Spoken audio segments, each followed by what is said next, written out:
दिलीप प्रभावळकर यांचा 4 दशकांचा वैभवशाली प्रवास रंगभूमी, दूरदर्शन आणि चित्रपट या विविध माध्यमांमध्ये पसरलेला आहे. हिंदी आणि मराठी दोन्ही क्षेत्रात त्यांनी आपली छाप उमटवली आहे. 2006 मध्ये प्रदर्शित झालेला हिंदी चित्रपट लगे रहो मुन्नाभाईमध्ये महात्मा गांधींच्या भूमिकेसाठी त्यांना राष्ट्रीय चित्रपट पुरस्काराने गौरवण्यात आलं आहे. यासोबतच त्यांनी 30हून अधिक दर्जेदार पुस्तकं लिहिली आहेत आणि त्यांच्या बोक्या सात बंडे या पुस्तकाला साहित्य अकादमी पुरस्काराने सन्मानित करण्यात आलं आहे. त्यांचा प्रवास शैक्षणिक क्षेत्रात पाया भक्कम करण्यापासून सुरू झाला. मुंबईतील राम नारायण रुईया महाविद्यालयातून रसायनशास्त्रात पदवी घेतल्यानंतर त्यांनी बायोफिजिक्समध्ये पदव्युत्तर शिक्षण पूर्ण केले आणि भाभा अणु संशोधन केंद्रातून डिप्लोमा मिळवला. प्रभावळकर यांचा अभिनय प्रवास बालनाट्ये आणि प्रायोगिक नाटकांपासून सुरू झाला.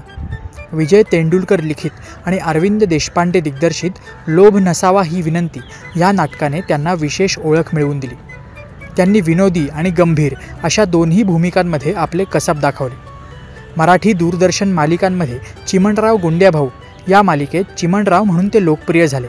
टूरटूर आणि श्रीयुत गंगाधर टिपरे या मालिकांमधील त्यांच्या भूमिकाही विशेष गाजल्या.